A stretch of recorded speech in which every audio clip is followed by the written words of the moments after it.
I'm Eric Schatzker, and welcome to Bloomberg's Front Row. Today, I'm talking to Victor Khosla, one of the kings of distressed debt investing. His firm, Strategic Value Partners, buys bonds and loans to take control of troubled companies. It's controversial, and fund managers like him have been called vultures. But unlike many of his peers, Victor wants to build and improve the businesses he owns, and he's critical of those who don't. 95% plus of the distressed business is paper investing, paper trading. So the fact that we can source so differently in a very enhanced way, the fact that we go out and operate businesses, and everything I'm describing doesn't get built in 2 years. SVP's 4 flagship funds have returned 15% a year, and Victor just raised a fifth, his largest, at $5 billion. He and I talk about what SVP is buying now, why the next distress cycle will be even deeper, the industries and geographies Victor won't touch, his reputation as a tough negotiator. Here's my conversation with Victor Khosla. There are a number of other big firms that are trying to use debt to take control of troubled companies.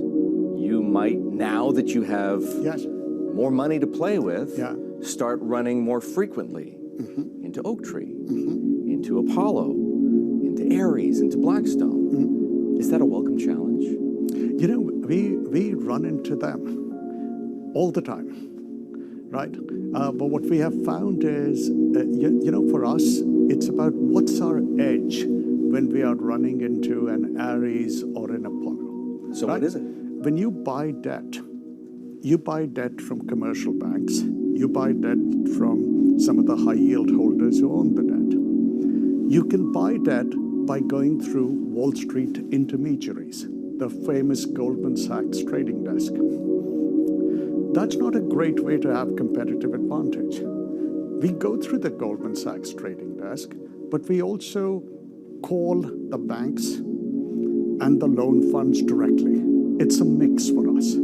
So when we are competing with some of the people you're describing, we get to it faster. And we get to it directly without an intermediary who is trying to say, you know, hey, if it's really interesting, I'll take 20% of it, right?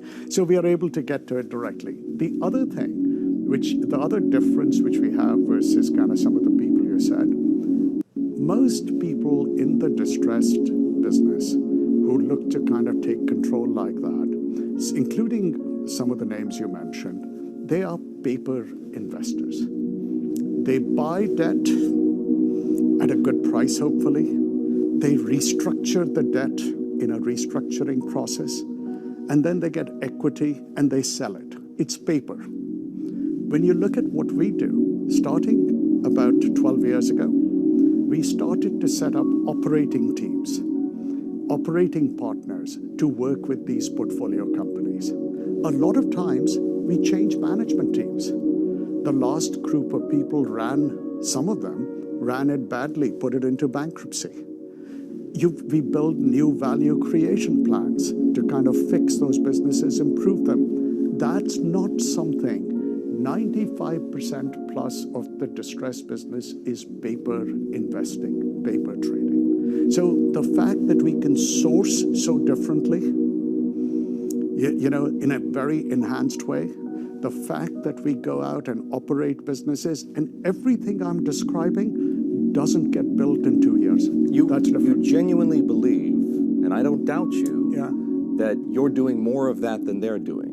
Because I look at an Apollo, for example, and I see a company that's not afraid of a messy restructuring with a lot of hair on it.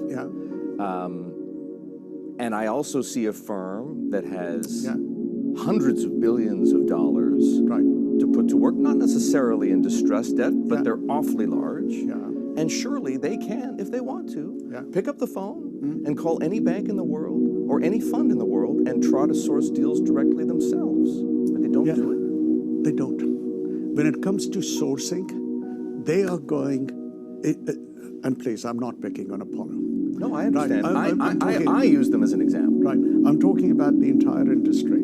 our entire industry is reliant on Wall Street as an intermediary feeding them. And if you can kind of, and of course Wall Street's really important, but at the same point in time, if you can supplement your efforts with the way I'm describing, it is distinctive. So a lot of people talk about taking control through debt.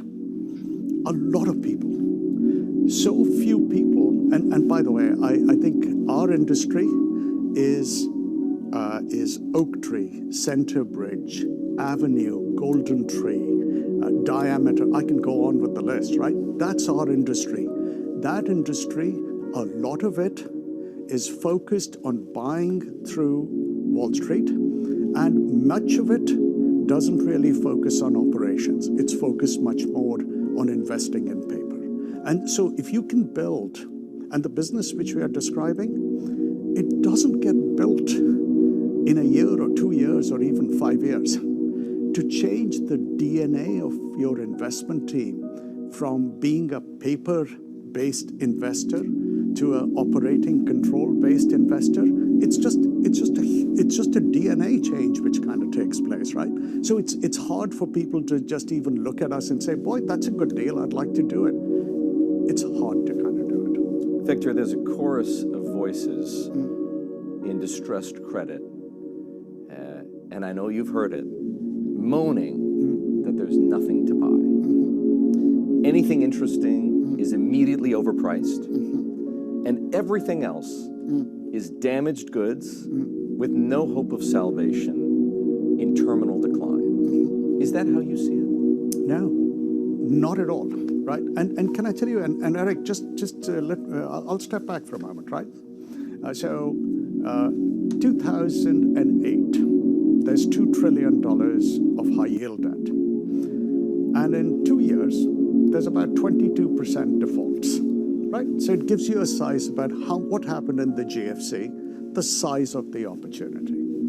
This time around, $4.5 trillion of high yield debt in 2020. Default rates over 2 years, about 10%, 11%. Size of the default pool, about the same. About the same. Right. This time around, away from high yield debt, there's $500 billion in aviation. There's $1 trillion in infrastructure, ports and toll roads, some of which is distressed.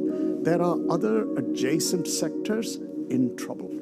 So when we start talking about, hey, how does this opportunity compare with the past, just analytically? You kind of say, hey, it seems kind of good-sized. Now, by the way, there's a lot of money out there, to the point perhaps you're making. A lot of that money is investing in paper. They do not have the ability to take control of a business, operate a business, improve a business. Right? They're investing in paper, liquid paper. That's where a lot of this money has been raised for. And that gets repriced very quickly. It does, and it has, right? So when you look at us, and by the way, this might just kind of give you a sense. Last year, good opportunity in credit, lots of big sell-off. We invested $4 billion over 12 months. This year, 7 months, we've invested another $4 billion. And by the way, we're not buying stuff at 90 cents, which is stressed. Our average purchase price is 70 odd cents. We are mostly focused on deals which are going to restructure and default. Right now, today, there are 3 businesses which we are in the process of taking control through a restructuring process, through some sort of special situation process as we speak, right? And that's the opportunity. You've already invested $4 billion year to date. Yes. What do you figure it'll be by year end? This base is not sustainable, right? It really isn't, right? So I think I would expect the next 12 months, if we invest $4 billion in the next 12 months, I think that would be a good number. And best as I can see, yes, I think we're going to do that. And while your peers have been complaining that there's nothing to do, what have you been buying? So when you look at the last 6 months or the last 9 months, investments, right? There's a real problem in travel and leisure and real estate.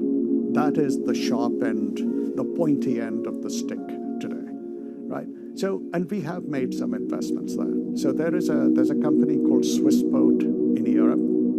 It's the largest baggage handling airport services company in the world. It's the second largest air cargo business in the world. And we ended up buying a 33% equity stake through a restructuring. We're the largest holder by far in Swissboat. We bought a building products company called Omnimax, and they make drains and gutters, and they have 80-90% share in their business. It's a really great business. Gutters and drain pipes, it's a really great business. And we ended up buying that through a restructuring process. And I think even right now, there's a telecom business. There is a second business around packaging. There's a third business around these open-air retail centers. Those are the three businesses we're in the process of kind of driving a restructuring to take over. It's not all travel, leisure, and real estate. It's much broader, from as you can see from the opportunity set. If I'm not mistaken, I understand you've also bought some debt backed by airplanes. We have, yeah. And actually, really excited about it. Why? Tell me. So we've, over the last 90 days, 120 days, we've invested almost $1 billion buying debt backed by airplanes. So a brand new Airbus 350 costs about $140 million. One which is about 3-4 years old, pre-COVID, would have been changing hands at about $100 million. In the last 3-4 months, we bought these airplanes through debt at $35-40 million each. And very quickly, and by the way, it took, going back to your earlier point, like, where's the opportunity? Why do you see it, right? When we look at last year, these airplanes, we couldn't create them at those prices. The people who own that debt weren't really selling. It takes them a while to kind of take their loss, to mark it down, and then to kind of absorb the losses.